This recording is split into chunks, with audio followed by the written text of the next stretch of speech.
இறைக்குலமே எழுந்திடுக, அருள்மொழியின் பலியிலே ஒருங்கிணைவோம், கரம் குவிப்போம், உன்னதரை போற்றுவோம். ஒருங்கிணைவோம், கரம் குவிப்போம், உன்னதரை போற்றுவோம். சந்தோஷம் பெருகிடுவே அவர் சந்நிதி காண்கையிலே, சந்தோஷம் பெருகிடுவே அவர் சந்நிதி காண்கையிலே. இறைக்குலமே எழுந்திடுக, அருள்மொழியின் பலியிலே ஒருங்கிணைவோம், கரம் குவிப்போம், உன்னதரை போற்றுவோம். ஒருங்கிணைவோம், கரம் குவிப்போம், உன்னதரை போற்றுவோம்.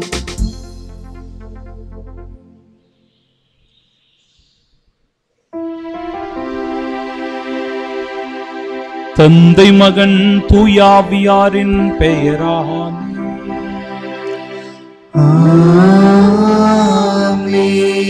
நம் ஆண்டவராகிய இயேசு கிறிஸ்துவின் அருளும் கடவுளின் அன்பும் தூயாவியாரின் நட்புறவும் உங்கள் அனைவரோடும் இருப்பதாக.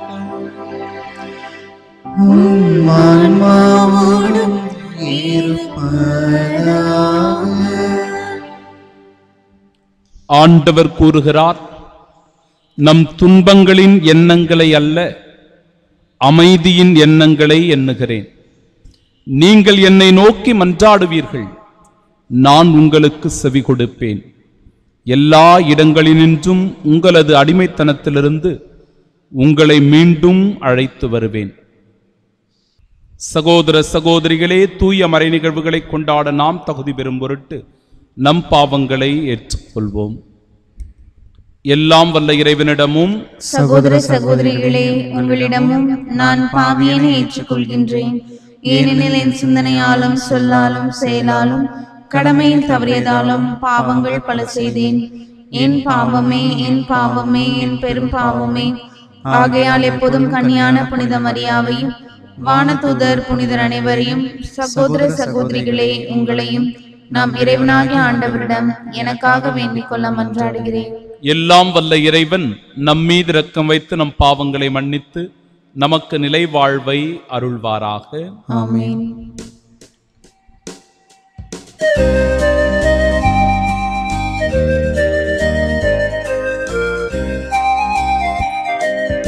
ஆண்டவரே இரக்கமாயிரும்,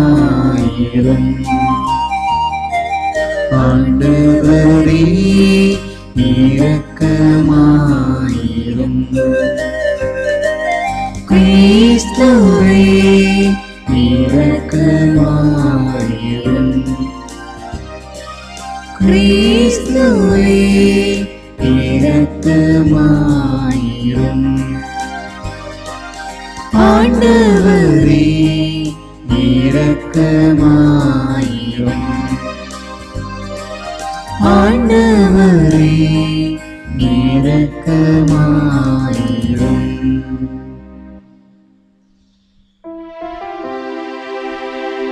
மன்றாடுவோமாக. ஆண்டவரே எங்கள் இறைவா, உம்மீது நாங்கள் கொண்டுள்ள பற்றன்பில் எப்பொழுதும் மகிழ்ந்திருக்கச் செய்ய உம்மை வேண்டுகின்றோம். ஏனெனில் அனைத்து நன்மைகளுக்கும் ஊற்றாகிய உமக்கு நாங்கள் என்றும் பணிபுரிவதால் முடிவில்லா முழுமையான மகிழ்வை பெற்றுக் கொள்வோமா. உம்மோடு தூயாவியாரின் ஒன்றிப்பில் இறைவனாய் என்றென்றும் வாழ்ந்து ஆட்சி செய்கின்றவர் வழியாக உம்மை மன்றாடுகின்றோம்.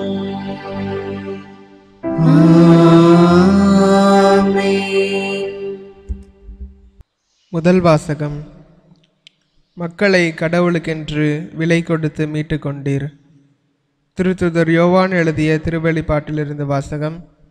அதிகாரம் 5, இறைவசனங்கள் 1 முதல் 10 முடிய.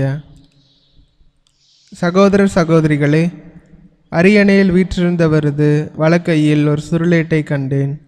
அதில் உள்ளும் புறமும் எழுதியிருந்தது. அது 7 முத்திரை பொறிக்க பெற்று மூடப்பட்டிருந்தது.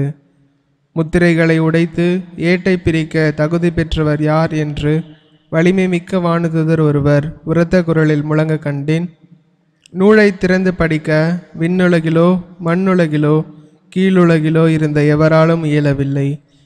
சுருளேட்டை பிரித்து படிக்க தகுதி பெற்றவர் எவரையும் காணவில்லையே என்று நான் தேம்பி அழுதேன். அப்பொழுது மூப்பருள் ஒருவர் என்னிடம், அழாதே, யூதா குலத்தின் சிங்கமும் தாவீதின் குலக்கொழுந்துமானவர் வெற்றி பெற்றுவிட்டார். அவர் அந்த 7 முத்திரைகளையும் உடைத்து ஏட்டை பிரித்து விடுவார் என்று கூறினார். அந்த 4 உயிர்களும் மூப்பர்களும் புடைசூழ அரியணை நடுவில் ஆட்டுக்குட்டி ஒன்று நிற்க கண்டேன். கொல்லப்பட்டது போல அது காணப்பட்டது. அதற்கு 7 கொம்புகளும் 7 கண்களும் இருந்தன. அக்கண்கள் மண்ணுலகெங்கும் அனுப்ப பெற்ற கடவுளின் 7 ஆவிகளே. ஆட்டுக்குட்டி முன் சென்று அரியணையில் வீற்றிருந்தவரின் வலக்கையிலிருந்து அந்த ஏட்டை எடுத்தது. அப்பொழுது அந்த 4 உயிர்களும் 24 மூப்பர்களும் ஆட்டுக்குட்டி முன் வீழ்ந்தார்கள். அவர்கள் ஒவ்வொருவரும் யாழும் சாம்பிராணி நிறைந்த பொற்கிண்ணங்களும் வைத்திருந்தார்கள். இறை மக்களின் வேண்டுதல்களே அக்கிண்ணங்கள். அவர்கள் புதியதொரு பாடலை பாடிக்கொண்டிருந்தார்கள். ஏட்டை எடுக்கவும் அதன் முத்திரைகளை உடைத்து பிரிக்கவும் தகுதி பெற்றவர் நீரே. நீர் கொல்லப்பட்டீர். உமது இரத்தத்தால் குலம், மொழி, நாடு, மக்கள் இனம் ஆகிய அனைத்து நின்றும் மக்களை கடவுளுக்கென்று விலை கொடுத்து மீட்டு கொண்டீர். ஆட்சியுரிமை பெற்றவர்களாகவும் குருக்களாகவும் அவர்களை எங்கள் கடவுளுக்காக ஏற்படுத்தினீர். அவர்கள் மண்ணுலகின் மீது ஆட்சி செலுத்துவார்கள். ஆண்டவரின் அருள்வாக்கு. இறைவனுக்கு நன்றி.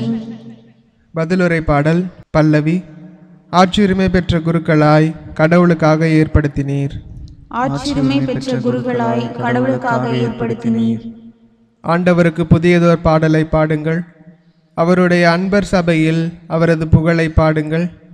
இஸ்ரேல் தன்னை உண்டாக்கினவரை குறித்து மகிழ்ச்சி கொள்வதாக. சீயோனின் மக்கள் தம் அரசரை முன்னிட்டு களி கூர்வார்களாக. பல்லவி. ஆட்சியுரிமை பெற்ற குருக்களாய் கடவுளுக்காக ஏற்படுத்தினீர். நடனம் செய்து அவரது பெயரை போற்றுவார்களாக. மத்தளம் கொட்டி யாழிசைத்து அவரை புகழ்ந்து பாடுவார்களாக. ஆண்டவர் தம் மக்கள் மீது விருப்பம் கொள்கின்றார். தாழ்நிலையில் உள்ள அவர்களுக்கு வெற்றியளித்து மேன்மைப்படுத்துவார். பல்லவி. ஆட்சியுரிமை பெற்ற குருக்களாய் கடவுளுக்காக ஏற்படுத்தினீர். அவருடைய அன்பர் மேன்மை அடைந்து களி கூர்வாராக. மெத்தைகளில் சாய்ந்து மகிழ்ந்து கொண்டாடுவாராக. அவர்களின் வாய் இறைவனை ஏத்தி புகழட்டும். இத்தகைய மேன்மை ஆண்டவர் தம் அன்பர் அனைவருக்கும் உரித்தானது. பல்லவி. ஆட்சியுரிமை பெற்ற குருக்களாய் கடவுளுக்காக ஏற்படுத்தினீர்.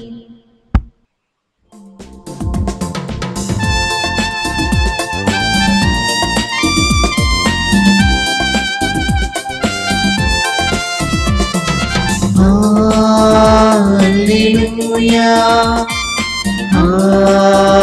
Hallelujah,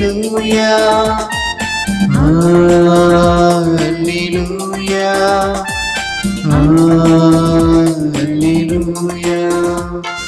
Hallelujah, Hallelujah, Hallelujah, Hallelujah, Hallelujah, Hallelujah, Hallelujah. உங்கள் இதயத்தை கடினப்படுத்திக் கொள்ளாதீர்கள். மாறாக நீங்கள் அவரது குரலுக்கு செவி கொடுத்தால் எத்துணை நலம்.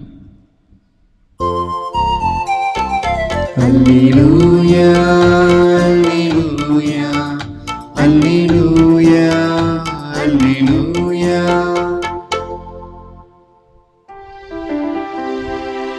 ஆண்டவர் உங்களோடு இருப்பாராக. உம் ஆன்மாவோடும் இருப்பாராக. தூய லூக்கா எழுதிய பரிசுத்த நற்செய்தியிலிருந்து வாசகம். ஆண்டவரே மாட்சி உமக்கே. அத்தியாயம் 19 இறை வார்த்தைகள் 41 முதல் 44 முடிய. அக்காலத்தில் இயேசு எருசலேம் நகரை நெருங்கி வந்ததும் கோவிலை பார்த்து அழுதார். இந்த நாளிலாவது அமைதிக்குரிய வழியை நீ அறிந்திருக்க கூடாதா? ஆனால் இப்போது அது உன் கண்களுக்கு மறைக்கப்பட்டுள்ளது. ஒரு காலம் வரும், அப்போது உன் பகைவர்கள் உன்னை சுற்றி அரண் எழுப்பி உன்னை முற்றுகையிடுவார்கள். உன்னையும் உன்னிடத்தில் உள்ள உன் மக்களையும் எப்பக்கத்திலும் இருந்து நெருக்கி அழித்து உன்னை தரைமட்டமாக்குவார்கள். மேலும் உன்னிடம் கற்கள் ஒன்றின் மீது ஒன்று இராதபடி செய்வார்கள். ஏனெனில் கடவுள் உன்னை தேடி வந்த காலத்தை நீ அறிந்து கொள்ளவில்லை என்றார்.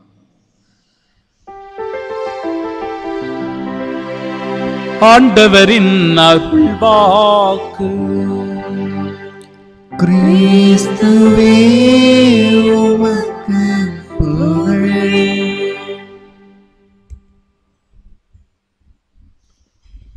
அன்பிற்குரியவர்களே, இந்த உலகம் வன்முறையினால் கட்டமைக்கப்பட்டிருக்கிறது என்று சொன்னால்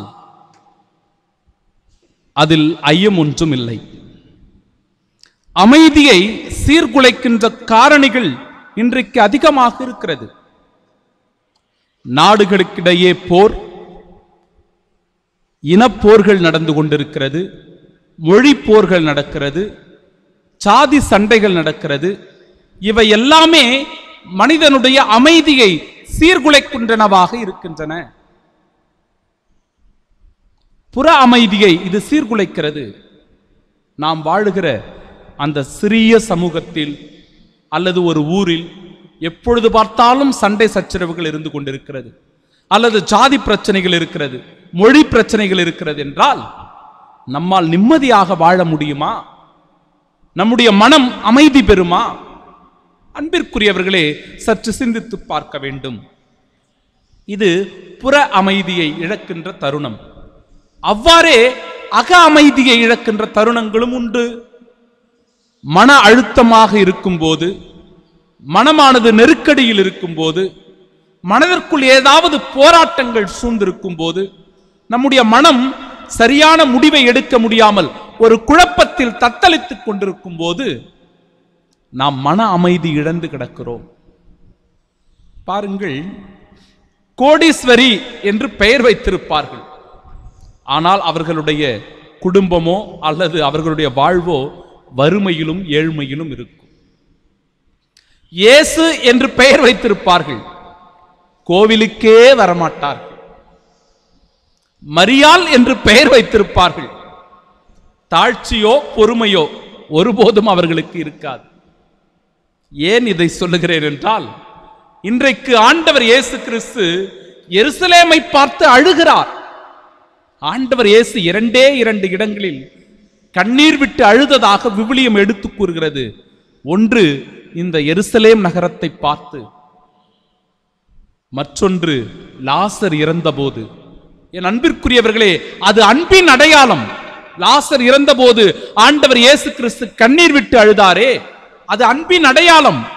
ஒருவர் மீது கொண்டிருக்கிற அன்பு எத்தகைய வலிமையானது, உண்மையானது என்பதை எடுத்துக் கூறுவதாய் ஆண்டவர் மனித நிலையிலிருந்து இதோ தான் நேசித்த ஒருவரை இழந்த நிலையில் கண்ணீர் விட்டு அழுததை பார்த்தோம். ஆனால் எருசலேம் நகரை பார்த்து ஆண்டவர் அழுவது அதற்கு நேரப்போகின்ற துன்பத்தை குறித்து, வேதனையை குறித்து, மனமாறாமல் இருக்கிற நிலையினை பார்த்து அவர் வேதனைப்பட்டு கண்ணீரோடு அழுவதை காணுகிறோம். அன்பிற்குரியவர்கள், எருசலேம் என்றாலே அமைதியின் நகர் என்று பெயர். எருசலேம் என்றால் அமைதியின் நகர் என்றுதான் பொருள். சாலேம் நகர் என்று சொல்லுவார்கள். சாலேம் என்பதற்கு அமைதி என்று பொருள். அப்பேற்பட்ட இந்த எருசலேம் இன்றைக்கு ஆண்டவருடைய துயரத்துக்கு உள்ளாகி இருக்கிறது. அவர் வருத்தப்பட அளவிற்கு, வேதனைப்படுகிற அளவிற்கு இதோ பெரும் துன்பமானது இந்த எருசலேம் நகருக்கு நடக்கப் போகிறது என்பதுதான் அன்பிற்குரியவர்களை நாம் அறிய வேண்டிய உண்மையாக அமைந்திருக்கிறது. இயேசு எருசலேமை பார்த்து அழுகிறார். அவ்வாறே எரேமியா 13வது அதிகாரம் 20 முதல் 27 வரை உள்ள இறைவார்த்தைகளை வாசித்து பார்த்தோம் என்றால், இறைவாக்கினர் எரேமியாவும் கண்ணீர் விட்டு அழுவதை பார்க்கிறோம். ஏன் அவர் கண்ணீர் விட்டு அழுகிறார் என்றால், பாபிலோனியர்கள் எருசலேமை முற்றிலுமாக அவர்கள் வீழ்த்தி அங்கிருக்கிற எல்லா பொருட்களையும் கொள்ளையடித்துக் கொண்டு போகும்போது இதோ எருசலேமை பார்த்து எரேமியா கண்ணீர் விட்டு அழுவதை பார்க்கிறோம். அன்பிற்குரியவர்களே, அதே நிலைதான் ஆண்டவர் இயேசு கிறிஸ்துவுக்கும் இங்கு. ஆண்டவர் இயேசு கிறிஸ்துவனுடைய வார்த்தைக்கு, அவருடைய நற்செய்திக்கு, அவருடைய மதிப்பீடுகளுக்கு செவி கொடுக்காமல் மக்கள் தாறுமாறாக வாழ்ந்தபோது, அவர்கள் விருப்பம் போல செயல்பட்ட போது ஆண்டவருடைய மனம் வேதனைப்படுகிறது. அமைதியினுடைய அரசர் என்று சொல்லப்பட்ட நம் ஆண்டவர் இயேசு கிறிஸ்து இதோ அவருடைய மனம் சஞ்சலப்படுகிறது. 1870வது ஆண்டு பிரான்சுக்கும் ஜெர்மனிக்கும் கடுமையான போர் நடந்து கொண்டிருக்கிறது. 2 நாடுகளுமே கிறிஸ்தவ நாடுகள் தான். ஆனாலும் கூட தங்களுக்குள் யார் பெரியவர்கள், வல்லவர்கள் என்பதை நிரூபிப்பதற்காக அவர்களுக்குள் போர் நடக்கிறது. பல பதுங்கு குழிகளில் பதுங்கிக் கொண்டு இரு நாட்டு வீரர்களும் கடுமையாக போர் செய்யக்கூடிய சூழலானது நீடித்துக் கொண்டிருக்கிறது. போர் நடக்கிற அந்த காலகட்டத்தில் டிசம்பர் 24ஆம் தேதி இரவு ஒரு வீரன் அதோ அந்த பதுங்கு குழியிலிருந்து எழுந்து வருகிறான். அவன் வெளியே வந்து தன் கையில் இருக்கிற துப்பாக்கியை தூரே வீசி எறிகிறான். அப்பொழுது அவன் அமைதியான முறையிலே சைலண்ட் நைட் என்கிற அந்த பாடலை பாடிக்கொண்டே வருகிறான்.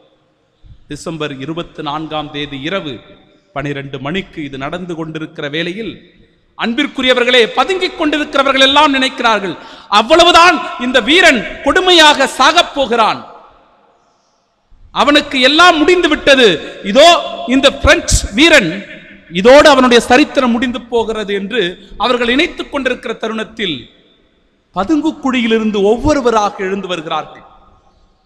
2 நாட்டு வீரர்களும் அந்த இடத்திலே ஒன்றாக குழுமி வந்து சைலண்ட் நைட் என்கிற பாடலை பாடி ஆண்டவர் இயேசு கிறிஸ்துவுக்கு அவர்கள் அர்ப்பணம் செய்தார்கள்.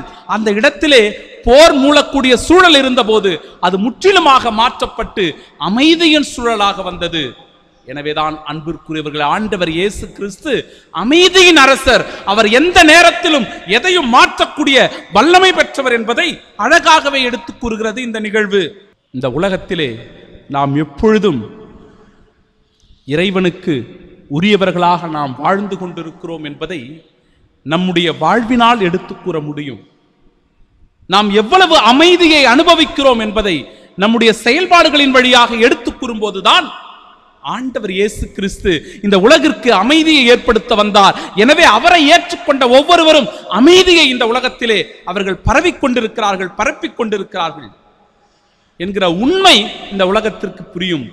எனவேதான் அன்பிற்குரியவர்களே, இன்றைக்கு கிறிஸ்தவர்களை பலர் சவால் செய்கிறார்கள், சவால் விட்டு பேசுகிறார்கள். கிறிஸ்தவர்கள் அவர்கள் துப்பாக்கி ஏந்த மாட்டார்கள், அவர்கள் தங்களுடைய ஆயுதங்களை கொண்டு அவர்கள் எவரையும் தாக்க மாட்டார்கள். சமாதானம் பேசுகிறவர்கள், அமைதியை பேசுகிறவர்கள், ஒரு கணத்தில் அறைந்தால் மறுகணத்தை காட்டுகிறவர்கள் என்று நினைத்துக் கொண்டு இன்றைக்கு பகடி வேலைகளில் ஈடுபடுகிறவர்கள் அதிகம், கலவரத்தை தூண்டுகிறவர்கள் அதிகம், கிறிஸ்தவர்களுக்கு எதிராக பேசுகிறவர்கள் அதிகம், வன்முறைகளை தூண்டுகிறவர்கள் அதிகம். ஆம், நம்முடைய கடவுள், நம்முடைய ஆண்டவர் இயேசு கிறிஸ்து அமைதியின் அரசர். எனவே நாம் அமைதியை ஏற்படுத்த வருகிறோம். அமைதியினால் எதையும் சாதிக்க முடியும் என்பதை அன்பிற்குரியவர்களே நம் வாழ்வினால் நாம் வாழ்ந்து காட்ட வேண்டும், வாழ்வினால் வாழ்ந்து காட்ட வேண்டும். அதற்குதான் இந்த நாள், அதற்குதான் இந்த நாள். நமக்குள் ஒரு மாற்றம் வேண்டும். எருசலேமை குறித்து ஆண்டவர் அழுகிறார் என்றால் அந்த அழுகை நமக்காக ஒருபோதும் இருக்கக்கூடாது. என் அன்பு மகன், என் அன்பு மகள் என்னை துன்புறுத்தி விட்டாலே, என்னை வேதனைப்படுத்தி விட்டாலே, இதோ என் மனம் சஞ்சலப்படும்படி செய்து விட்டாலே என்ற ஆண்டவர் இயேசு கிறிஸ்து ஒருபோதும் நம்மை குறித்து வேதனைப்படுகிறவராக இருக்கக்கூடாது. எனவே அன்பிற்குரியவர்களே, அமைதியை ஏற்படுத்துகிறவர்களாய் குடும்பத்தில், சமுதாயத்தில், நாட்டில், எல்லா இடங்களிலும் ஆண்டவர் இயேசு கிறிஸ்து அமைதியின் அரசர் என்பதை இந்த உலகம் கண்டுகொள்ளும் வண்ணம் நம்முடைய வாழ்வினால் நாம் வாழ்ந்து காட்ட வேண்டும். அமைதியின் பிள்ளைகளாய் வாழ இந்த நாளில் அடியெடுத்து வைப்போம். இறைவன் நம்மை நிறைவாக ஆசிர்வதிப்பாராக. ஆமென்.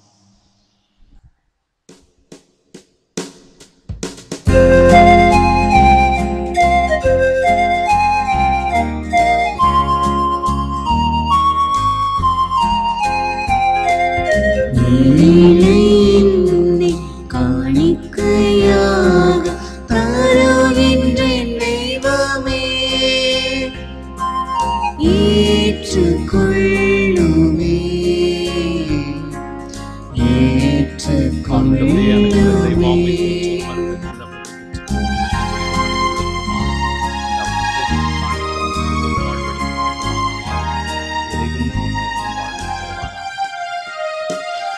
இன்னுயிரும் உடலும் உள்ளமும் சிந்தனையும் செயலும் இன்னுணர்வுகள் உறவுகள் என்னில் உள்ள திறமைகள் யாவும் உந்தன் கருணையின் கொடைகள்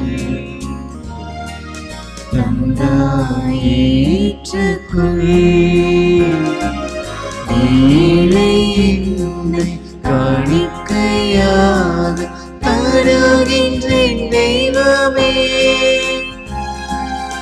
ஏற்றுக்கொள்ளுமே, ஏற்றுக்கொள்ளுமே. அன்புமிக்க சகோதர சகோதரிகளே, என்னுடையதும் உங்களுடையதுமான இப்பலி எல்லாம் வல்ல இறைவனுக்கு உகந்ததாகும்படி மன்றாடுங்கள். ஆண்டவர் தமது பெயரின் புகழ்ச்சிக்காகவும் மாட்சிக்காகவும் நமது நன்மைக்காகவும் புனித திரு அவை அனைத்தின் நலனுக்காகவும் உமது கையிலிருந்து இப்பலியை ஏற்றுக்கொள்வாராக. ஆண்டவரே, எங்களுக்கு அருள் புரிய உம்மை வேண்டுகின்றோம். அதனால் மாண்புக்குரிய உமது திருமுன் நாங்கள் ஒப்பு கொடுக்கும் இக்காணிக்கை இறைப்பற்றின் அருளையும் நிலையான பேரின்பத்தையும் எங்களுக்கு பெற்றுத் தருவதா எங்கள் ஆண்டவராகிய இயேசு கிறிஸ்து வழியாக உம்மை மன்றாடுகின்றோம்.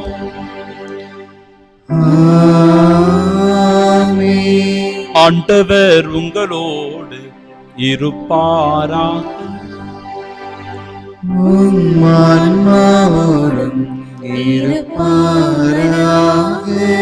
இதயங்களை மேலே எழுப்புங்கள். ஆண்டவரிடம் எழுப்பியுள்ளோம். நம் இறைவனாகிய ஆண்டவருக்கு நன்றி கூறுவோம். அதே தகுதியும் நீதியும் ஆனதே. ஆண்டவரே, தூயவரான தந்தையே, என்றும் உள்ள எல்லாம் வல்ல அன்பு இறைவா, என்னாலும் எவ்விடத்திலும் நாங்கள் உமக்கு நன்றி செலுத்துவது மெய்யாகவே தகுதியும் நீதியுமாகும், எங்கள் கடமையும் மீட்புக்குரிய செயலுமாகும். உம் வார்த்தையான அவர் வழியாக அனைத்தையும் படைத்தி அவரையே மீட்பராகவும் ஈடேற்றுபவராகவும் எங்களுக்கு அனுப்பினி. அவர் தூய ஆவியால் உடலெடுத்து கன்னி மரியாவிடமிருந்து பிறந்தார். அவர் உமது திருவுலத்தை நிறைவேற்றி புனித மக்களை உமக்கு பெற்றுத்தர தம் கைகளை விரித்து பாடுபட்டார். இவ்வாறு அவர் சாவை வென்று உயிர்ப்பை வெளிப்படுத்தினார். ஆகவே வானகத் தூதரோடும் புனிதர் அனைவரோடும் சேர்ந்து நாங்கள் உமது மாட்சிமையை புகழ்ந்துரைத்து ஒரே குரலாய் சொல்லுவதாவது: தூயவர் தூயவர் தூயவர், வான்படைகளின் கடவுளாம் ஆண்டவர். விண்ணகமும் மண்ணகமும் உமது மாட்சியால் நிறைந்துள்ளன. உன்னதங்களிலே ஓசன்னா. ஆண்டவர் பெயரால் வருகிறவர் ஆசி பெற்றவர். உன்னதங்களிலே ஓசன்னா. ஆண்டவரே, நேர்மையாகவே தூயவர், தூய்மை அனைத்திற்கும் ஊற்று. ஆகவே உம்முடைய ஆவியை பொழிந்து இக்காணிக்கைகளை தூய்மைப்படுத்த உம்மை வேண்டுகிறோம். இவ்வாறு எங்கள் ஆண்டவர் இயேசு கிறிஸ்துவின் உடலும் இரத்தமுமாக எங்களுக்கு இவை மாறுபனவாக. அவர் பாடுபட உளம் கனிந்து தம்மை கையளித்த போது அப்பத்தை எடுத்து நன்றி செலுத்தி அதை பிட்டு தம் சீடர்களுக்கு அளித்து அவர் கூறியதாவது: அனைவரும் இதிலிருந்து பெற்று உண்ணுங்கள், ஏனெனில் இது உங்களுக்காக கையளிக்கப்படும் என் உடல்.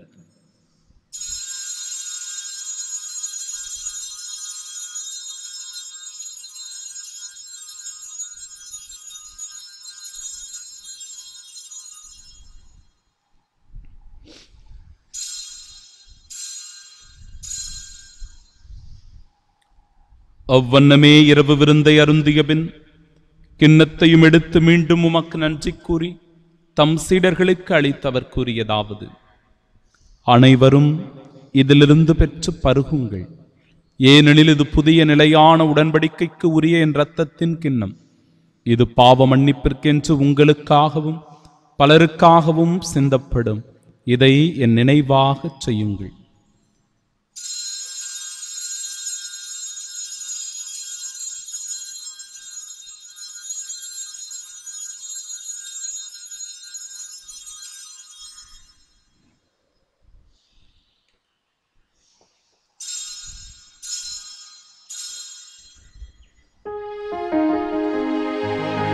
நம்பிக்கையின் மறைபொருள். ஆண்டவரே, நீர் வருமளவும் உமது இறப்பினை அறிக்கையிடுகின்றோம்,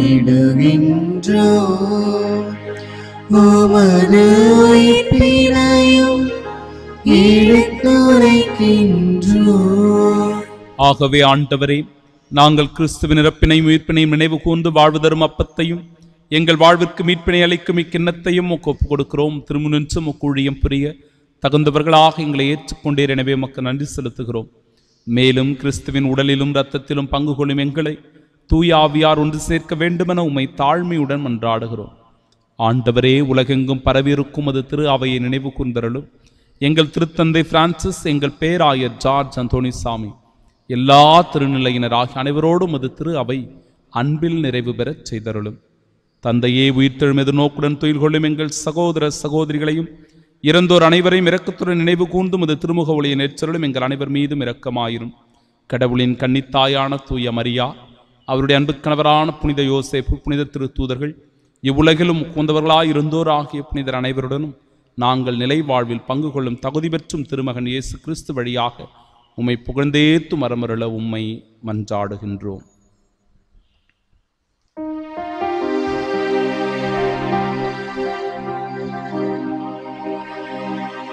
இவர் வழியாக இவரோடு இவரில் எல்லாம் வல்ல இறைவனாகிய தந்தையே, தூயாவியாரின் ஒன்றிப்பில் எல்லா புகழும் ஆட்சியும் என்றென்றும் உமக்கு உரியதே.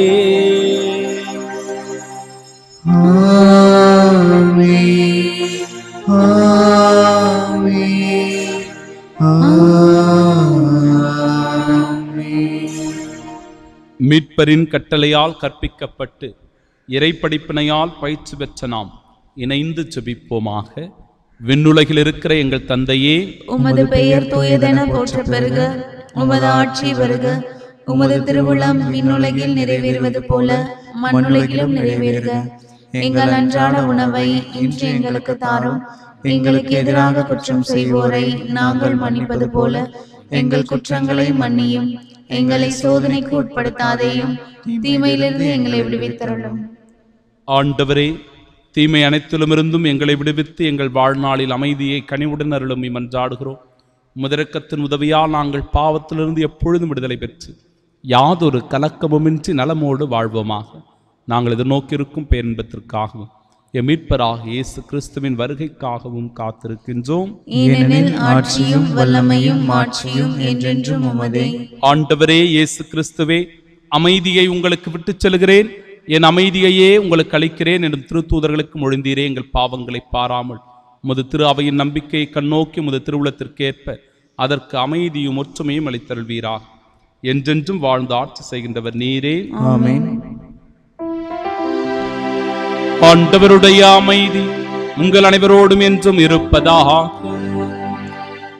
உம் ஆன்மாவோடும் இருப்பதாக.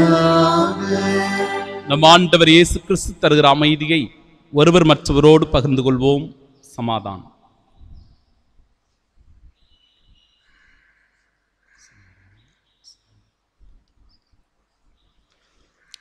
உலகின் பாவங்களை போக்கும் இறைவனின் செம்மறியே, எங்கள் மேல் இரக்கமாயிரும். உலகின் பாவங்களை போக்கும் இறைவனின் செம்மறியே, எங்கள் மேல் இரக்கமாயிரும். உலகின் பாவங்களை போக்கும் இறைவனின் செம்மறியே, எங்களுக்கு அமைதி அளித்தருளும்.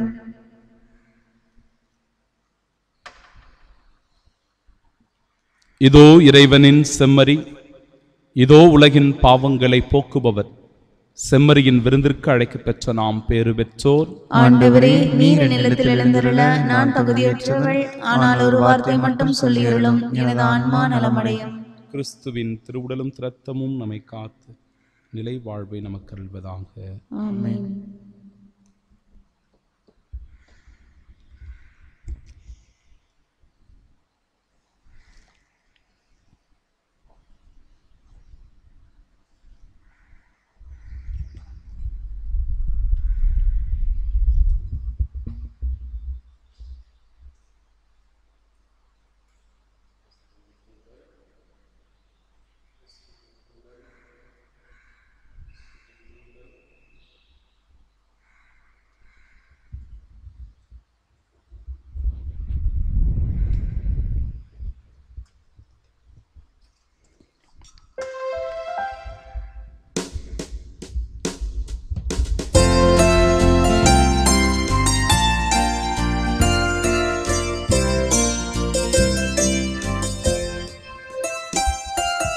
என்னோடு நீ பேச வந்தாய், என் வாழ்வை நீ மாற்றுகின்றாய். என்னோடு நீ பேச வந்தாய், என் வாழ்வை நீ மாற்றுகின்றாய். என் தெய்வமே, என் தெய்வமே, நீ இன்றி நாளில்லை, நினைவின்றி வாழ்வில்லை.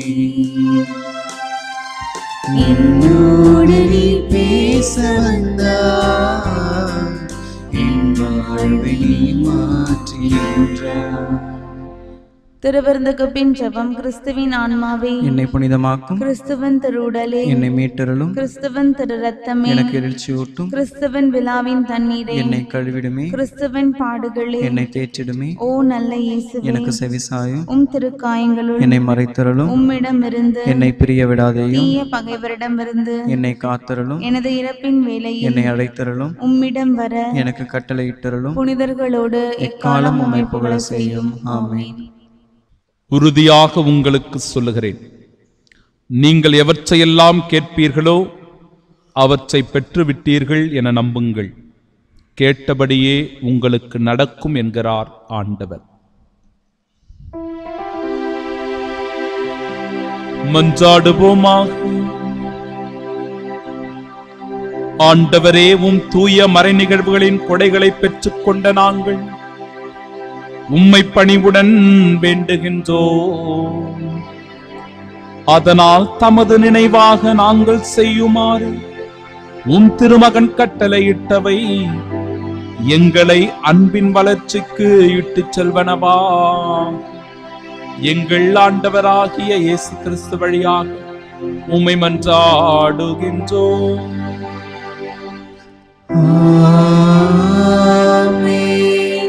ஆண்டவர் உங்களோடு இருப்பாராக. உம் ஆன்மாவோடும் இருப்பாராக. எல்லாம் வல்ல இறைவன் தந்தை, மகன், தூயாவியார் நம் அனைவரையும் ஆசீர்வதிப்பாராக.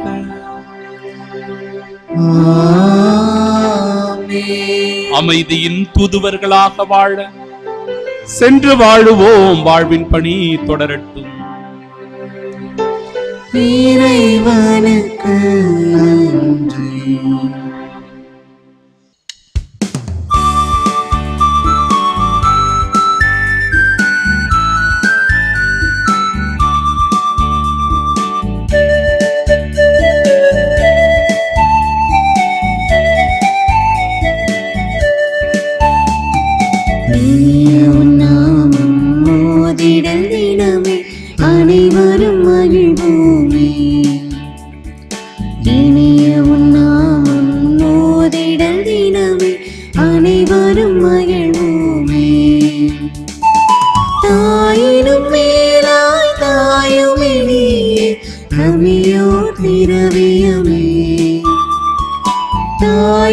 மேலாய் தாயுமே நீ தமியோர் திரவியமே அன்பிதே அன்பிதே மாதா அன்னலமே அற்ற மாதா அன்பிதே அன்பிதே மாதா தன்னலமே அற்ற மாதா தாயினும் மேலாய் தாயுமே நீ தமியோர் திரவியமே தாயினும் மேலாய் தாயுமே நீ தமியோர் திரவியமே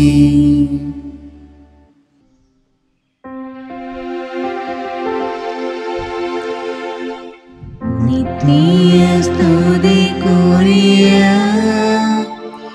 பரிசுத்த நற்கருணைக்கு பக்தியாய் ஆராதனை எத்திசையும் புரிவோம்.